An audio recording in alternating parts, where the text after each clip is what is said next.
Is 17 minutes after 8 o'clock, and joining us in studio this morning from the Chaves County Extension Office, Tamara Shubert and Andrea Stapp back with us. Good morning, ladies. Good morning. And you're not in unison and everything. I like that. Check it out.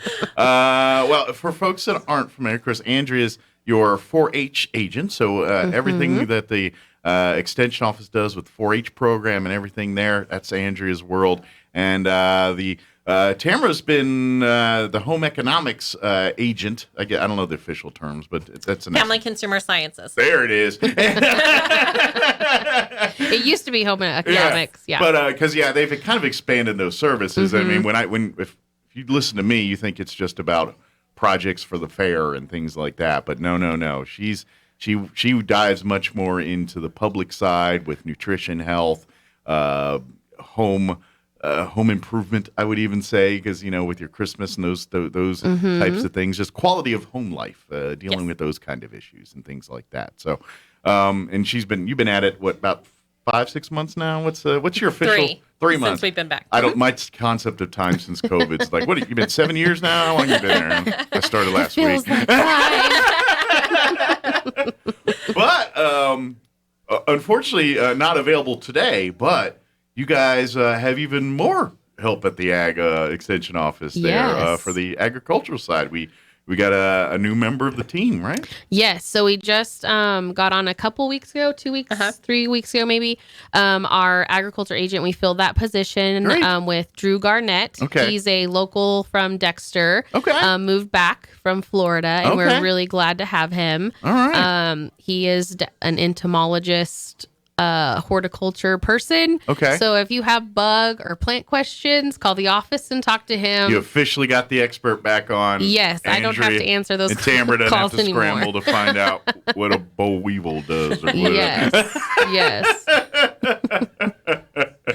Good deal. So he's hitting the ground. Obviously, he's not in town today. He's working on training or something. But Yes, he actually had to go to Albuquerque for a training. So we'll see him next time. Yes, we'll have him here in January. All right. So get your questions ready. But he's if and this is something else we want to tell folks, because obviously a lot of commercial agricultural folks that are in farming and ranching are probably very familiar with that role at the Extension Office because they work with them a lot. But us home and garden folks too utilize those resources too. I mean, obviously some of the big stuff he talks about with commercial crops and things, that's probably not going to apply to you. But as far as tips on what to grow, how to grow, what to do to your soil to make it better receiving of the crops that you're growing, things like that, what to grow, when to grow. If you're looking for that kind of information, the Extension Office and that ag agent he helps the big farms to the guy with a couple squash plants in the backyard there. Yep, that's right. Yeah, and I know he's looking at looking at how the Master Gardener program is being run through the state, because it's been a few years because we haven't been able to have a whole lot of stuff. Sure. So they're actually waiting to hire a state coordinator for that program, and so he's still looking in on how that's going to be run, to bringing that back, or maybe just doing and I should say not doing some just local gardening programs too. Cool. And I would imagine too, because and I'm not fully versed on this, but I know enough to know that there's something to it there. But for like your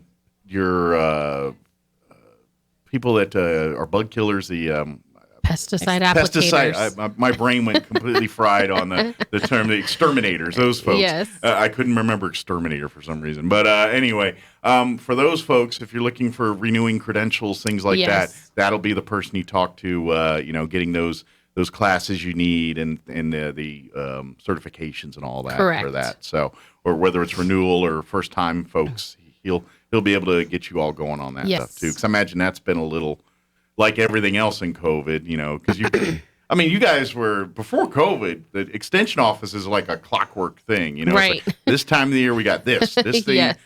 COVID hit and all that went out the window. And so you guys have been kind of flying by the seat of your pants for the last couple years here, really. Yes. To either do some kind of version of these virtually or whatever. So, right. So now that, now we got another ag agent in place, I think it's going to, you're going to start seeing these regular meetings, the things that were just like clockwork every year.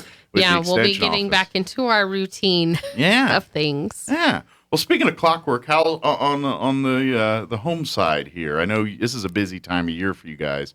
I know you just had the Christmas I always get the showcase. I keep wanting to say bazaar, and I'm like, that's not a bazaar. So I go, but yeah, the event where you can come and this is a great. If you missed out, you're gonna have to wait till next year. I'm guessing. We still have books in the office. Oh, though. there's they still can some come left. Grab. Okay, I stand great. corrected. You have a respite here, but the whole point of the event is you come and it's like a round robin. The coveted thing is the book. Yes, the book that's got all the recipes and the craft ideas and the patterns and things for all the projects.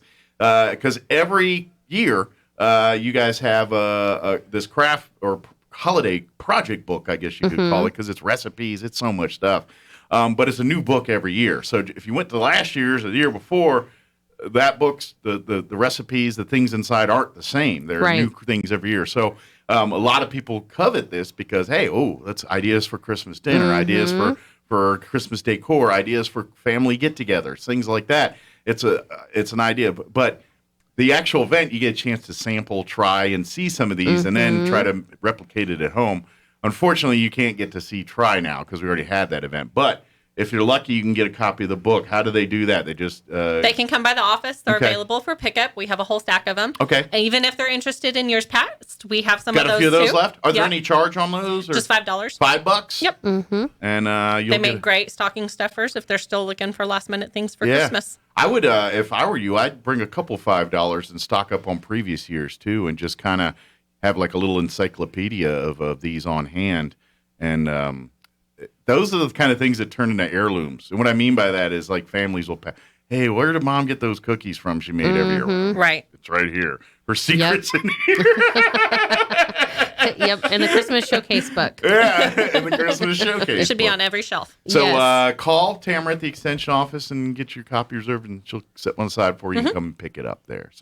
So and years past too. So inquire while you're there on what years you have and things like that. So very cool. But if you want to just kind of mark on your calendars for November time frame of next year, that's when it takes place, and it's usually right there before Thanksgiving, usually before the holidays and all that. So. Hopefully it'll fall about November 15th next year. Very good. Very good. So you can mark your calendar now. Okay. Well, and while they're marking their calendars, they can mark it for the diabetic cooking school this spring in March. That's what I'll say. With there's still a lot of stuff between now and next November here, so that's on the books now. That is on the books, so it'll start the second Tuesday in March, and it'll run through the rest of the month. I'll just let you kind of tell folks, because there's different things. The extension office has programs for folks that are pre-diabetic, but then there's also stuff for folks that have been like the cooking classes are like your pre and I guess diabetic folks. Right.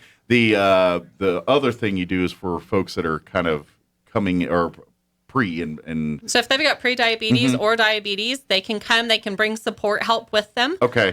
We do cook during class, so they'll get recipes and tips and tricks so and come a little how hungry. to balance their diet. Good deal. So come. Yeah, it's great. And this is what I love about it, because when folks go to the doctor and they get the word, oh, you're diabetic or you're pre-diabetic, you're going to have to change your lifestyle here. A lot of people don't embrace that well, as you should. You grow up eating or doing things a certain way. The reason you're doing that, you kind of like it. Yeah. And someone's saying, you know what, and so people that aren't used to or don't like or good with that, they're going to be resistant. You're going to think, oh man, no more pizza the rest of my life. You know what I mean? It's like, that stinks. And so, but this is where this class comes in. We can help you. No. You don't have to deny yourself. You don't have to ever eat ice cream again or ever do pizza again. But you know what? Maybe if you like pizza more often, let's show you some ways to make a pizza that you can actually eat it more often and not have the problems you would if you just had, your delivery pizza show up and do things. Or, hey, I want to make some nice sweet desserts here. Okay, let's make some that will be more beneficial for your body and things like that. It's not. It's diet, and just even in science world, the way that they treat diabetes now is not the same as 10 years ago. Before, it was very much that restrictive. You can't do this. You can't do this. Now they're trying to say, all right, let's work with the medicines. Let's work with your diet. let's try to find your treatment to match your lifestyle. And now, that being said, you can't walk in and say, "Oh, I got diabetics. I'm going to keep eating 20 cheeseburgers and bread every day. Yeah, Just no, give that me won't pills." work. You can't do that. But here's a way to say, "Hey, let me sign up for the class." Like maybe, I hear people talking about cauliflower, this or that. And I was like, I know it's easy to say, "Nah," but give it a try. Come to the class. You don't, and say, "Hey, we're going to make a cauliflower crust pizza or whatever." I don't know if that's exact. I'm just saying, the kind of stuff. Yes. But I mean, that's the whole premise of this class, is to say there is life after being diagnosed with diabetes. And I will say, when we've held this class previously, the food is actually good and it smells really good. Mm-hmm. So it's kind of torturous in the office. It doesn't come across as diet food. No, Yeah. it's very good and And you'll that's- enjoy it and filling too. And Tamara, you could attest to this, especially if you're the sole person in your family that's dealing with diabetes, and hopefully that's the case, and hopefully it's not a whole family of diabetics, but especially if you're the only one in the group, and then people don't always think about that when they're cooking dinners What and they things can eat. like that, and it's like, oh, here's this great dinner family. Oh, great, that's mac and cheese. Probably should stay away from that. Probably, you know what I mean? They start looking at it, and so this is a way where maybe you can create those dishes where the whole family will like it. And you'll be like, hey, let's have pizza night. Oh, I can grab from the same pizza everybody else is, because I think that's what Andrea's saying, is that the food's really good. It's good for food. It's not just good for diet food. And so you can make these changes, and hopefully it's something your whole family can adopt and embrace and turn it into. Now, again, and Tamara will tell you, this is it's ways and ideas to do better things. It's I think we get stumbled on the part where we turn it in our head like a have to, either you're in or out. And if you mess up, you just done blown it. Screw it, this ain't for me, and they go back to their old ways. And that's just it. There's going to be days where you mess up. There's going to be days where you're like, oh, I ate like a half a pint of ice cream. That was not smart. Yeah. But just all right. Okay, well, let's get back on the wagon here. Next day, let's eat less. Hey, you know what? Here's an idea. Let's go take a walk, do some physical stuff, and that'll counterbalance a little bit of the damage you did earlier. I mean, but that's what this class is about. It's trying to teach and get you a way to manage a lifestyle that you can live with and enjoy while dealing with diabetes or pre-diabetes or anything like that. So sign up for the class. Yes. It's really I think it's a teach a man to fish type of deal here. It's like we can hand you a bunch of good foods and say, oh, go get them at these restaurants. Say, this is how you make this lifestyle work. We work, and I imagine too, you have dishes that are designed to be that you can cook quickly and or involves a little prep, maybe the weekend, and where you just open during the week, you can just pull out of the fridge and throw it into a skillet or something. That's the tricks is time management, doing all that, because we all are humans. We all know those hurdles. It's like, oh, I got to get the kids at soccer. I got this going on. Go through the drive-through. Let's pick up a couple burgers, and that's the lifestyle we all live in some way, shape, or form. So this is sign up for the class. Now, what's the dates for the spring classes here? It'll be starting in March on the second Tuesday. So Okay. the 8th, the 15th, the 22nd, and the 29th. Very good. And basically, do you cook at each class, or is it like I think we cook at each class. okay, cool. Or at least the last three. Yeah, I don't think you cook the first one, but the last three you do. Very cool. Very good. So please sign up now.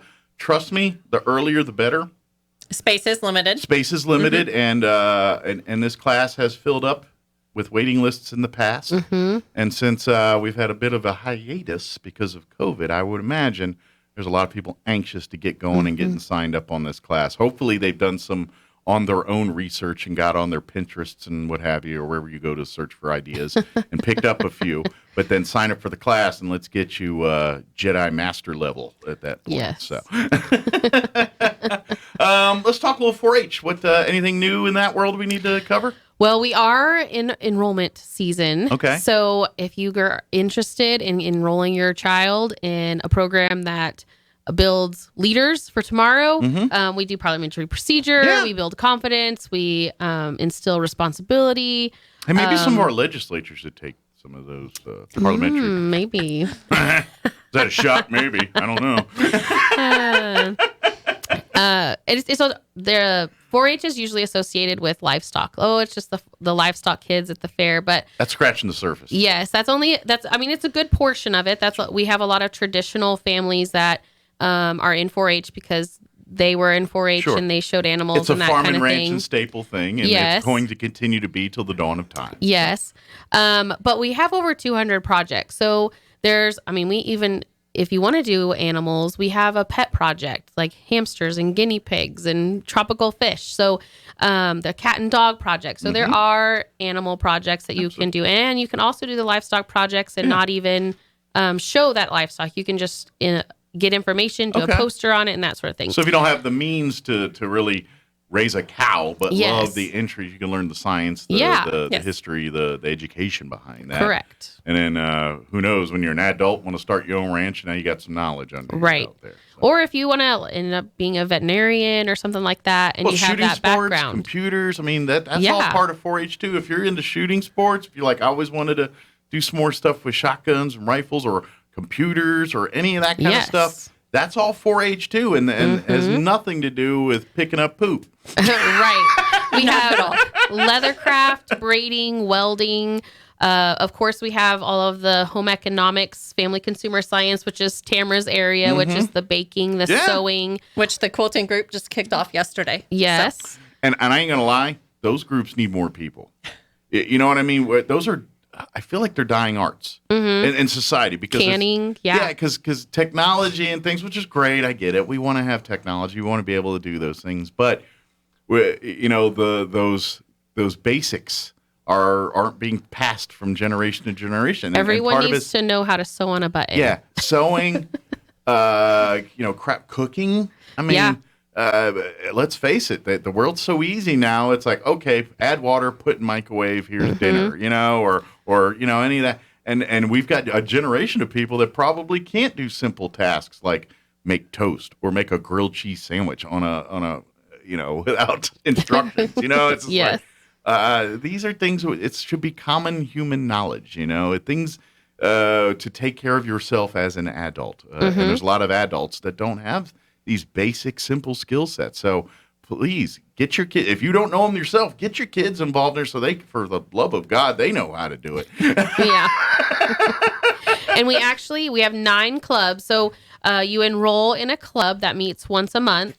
We actually added a new one this year. It's we brought it back, I should say. LBOC, Little Britches Old Cowpokes. Okay. They're actually meeting at Grace on the second Sunday at 2:00, I believe, if I'm remembering correctly. Is that a mentor type deal? Little Britches and Old Cowpokes? That was actually the club I was a part of when I grew up. I'm not familiar with it. So. Yeah. So it's one of our old, it was a very older, an old club that unfortunately got small when I first started. Oh, okay. And so just we had interest kind of dried away. Yes. And so then we now have an interest in bringing that one back. And having another club at a different time. So our clubs meet different days. We have a Sunday club. We have a few Monday clubs, a Tuesday club that's going to start in January, Thursday and Friday. So I usually say pick the day that works best for your family. If you go to church on Wednesdays, probably don't pick a Wednesday club. Sure, yeah. Or if you play sports, probably don't pick a Thursday club. Sure. But you can try them out. We encourage you to, fill them out, see which one you're going to best fit in, and that you're going to attend hopefully once a month. And that's where you gain your fellowship and your belonging in 4-H is developing those relationships within the clubs. Absolutely. That's a great point. And that's the great thing with 4-H is, especially in COVID, I think this is where kids have been isolating. Kids have been, their school schedules have been a little cattywampus this last year. That group interaction, that team building, that chemistry that develops when you put a group of people together. 4-H is great, a learning tool for all that. Like you were talking about parliamentary procedure and all those things at the beginning here. It really, when you want to teach children how to work together, build and create things, that's the perfect. You can't really teach that one-on-one. You can't as a parent-child sit down and teach that per se. They kind of got to learn it as they go. And the only way you really gather that is by being a part of a group thing like that. And that's where 4-H comes in, and you can sit there and say, all right, we've got a project here. How are we going to make it happen? And together the kids have to say, all right, let's do this, and, plan and organize. And that's, and that's what maybe a different project, but each entity within 4-H is kind of working that same goal and those same angles. And it may be a cow in one room and a computer software thing in another, but it's the same types of skill sets that are taught to these kids, regardless of what path they choose in 4-H. So, correct. Yeah, it's a great thing. And we're also always looking for volunteer leaders too. So with those 200 projects, Tamara and I don't know all of them. We would like to think we so. would like to think so. You're not an yes. encyclopedia of just a bunch of crafts and ideas and projects? Sometimes we have to learn them just so we can teach them. But we're always looking for volunteers that maybe have that skill set, that's a passion of theirs, a hobby of theirs that they would like to share and teach those projects. And we will host workshops. It's not like it's a year-round thing. It may just be like a month that they meet once a week or something like that. Like a busy time of the year. So, yes, like Tamara has knitting and quilting coming up in January. Cool. Those are just projects that we start. You're going to do some work at home. So some 4-Hers interested in learning those skill sets, get in now to get in on those January definitely. Sessions here. Yeah. Remember that thing I was talking about earlier about learning this stuff? Hint, go sign up for Go do it. Yes. Our enrollment deadline is March 31st. Okay. We take enrollments year round, but if you want to participate in the workshops to where you can enter those items into the fair come June or July, excuse me. It's to line up with the year schedule of the 4-H calendar. Yes. So that March, that kind of lines up with the fair season and how the calendar works. So you want to get in by March 31st and get established. So if you have any questions, call our office, 575-622-3210. Very good. Or come by 200 East Chisholm Street. We're suite number 4 on the south west door of the health department building. Very good. And if they want to sign up for the spring cooking sensation classes here, call that same number. Yes, sir. Do it early. I'm telling you, this class gets popular. It gets because and there's more and more people that are dealing with this now. It's crazy, the numbers. And so sign up, get in there, get involved. And if it gets full and you can't make it in, don't hesitate to reach out to Tamara here and ask for resources, point you in directions on where you can learn more. And you can do that today. You don't have to wait to sign up for classes. If you're hearing this today and say, man, I really would love some information, things, call Tamara at the office this morning here, and she'll be happy to put you in the right direction for some of that stuff too. So good deal. What is there any other things coming up or any other stuff we want to let folks know about? The 4-H kids are still having their statewide food drive. Oh, yes. So if you've got anybody wanting to donate stuff, they can drop it off at the office. Okay, or like businesses. Canned non-perishable food items. So, Yep. So bring those by, and the more the merrier on those. And anything outside of non-perishable, probably don't bring or call ahead. But so if you're like running to bring ham and eggs and stuff, it's like hold on that. But if you got canned peas or box of hamburger helper or something, that'd be perfect. So. Yeah. Or a business can sign up to be to partner with us. Yes, If the business like a wants to drop-off collect location. these, we will come by and pick them up. We'll help them distribute. We are distributing some ICANN information, which is ideas for cooking and nutrition, along with the boxes. So they'll get recipes and stuff like that to use with those non-perishables. Great. Perfect. So you definitely want to make sure you pick that up and help out there. That's a great way those are the simple ways we can do little stuff. We always want to get involved, and really, you go to the grocery store and you're getting your weekly or monthly supplies, or however you go do it. Grab a couple extra cans and then just bring them by or set them aside there and get them to get them to the ag help, because like I said, this is so important. We gather this stuff because it helps many people in need. I would like to also use this time to remind folks that this time of year we all get in this spirit of wanting to do this, and that's awesome. Yeah, love that. I want to challenge people to keep this same spirit in June, in July, in August, because when it comes to the world of donations and collections for foods and things like that, those are the worst months for those. Believe it, like Harvest Ministry. I mean, there's so many great organizations that do this, but those months are really lean for them. One is because school's not in session. They get a lot of donations through our local schools. Kids do can drives, things, and they collect a lot of food that way. And so the fact that, kids aren't in school during that time generally means there's less to be collected. Second is people go on vacations. People do it's farthest from their brain in June and July. So give now, but remember, in June, do the same thing. Keep going and keeping that going year round if you can. So, but we were talking about it's the holidays, and Yes. we get a lot of great people doing it, but let's keep doing it in June too. So, good deal. Is there anything else? Did we get it all? Is there anything we missed? I think that's all on my end. I think we're still rocking and rolling. If you got any questions about anything regarding health, regarding ag stuff, or 4-H, don't hesitate to call the Extension office. Don't forget, the Chaves County Extension office is through New Mexico State University. So if you go on Facebook and everything, you'll find all their stuff through New Mexico State. If you type in Chaves County Extension Office, I think in Facebook, or it'll pop right up. The various pages that you can like and follow that give you. But like and follow them and keep them up to date, because I know you guys constantly share, events, tips, things going on through there. So it's a good way to just get information from time to time and stay up to date on things. And it's one more useful thing when you're scrolling through your Facebook wall and seeing pictures of people's foods or angry political rants or whatever they got going on there. Yes. And we do have the 4 pages. We have an ag page that's going to keep you up to date on ag stuff. Tamara has the FCS page where she's been posting lots of good tips and videos. The 4-H side, both of us will share for what's going on in 4-H. And then our ICANN educator does have a page too, so she can be watching for those to get good, healthy meals. She does weekly cook-alongs too. Oh, cool. So they can always jump on that page and find new recipes and stuff like that. Get little tips and things. And since it's a follow-on, I guess you can watch the video and try to keep along cooking too. Cool. So I tried that back in the 80s when they have like the cook shows on TV. I tried that one. It wasn't, I'm trying to think. It was what was the chef's name? I guarantee that guy. He was like a Cajun dude. Oh, in the 80s. You guys are young. That's what you know. I can't remember his name, but he was this Cajun chef, and he always wore his like blue denim shirt and jeans, and he was Creole country.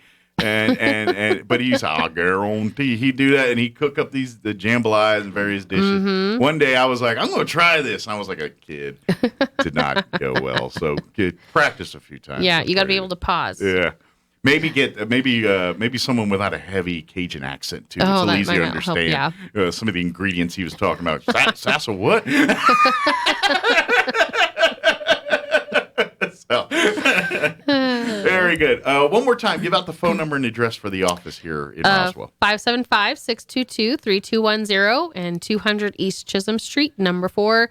And look us up on Facebook. It's NMSU Chaves County, and that'll lead you to our 4 Facebook pages. Very good. Well, thank you, ladies.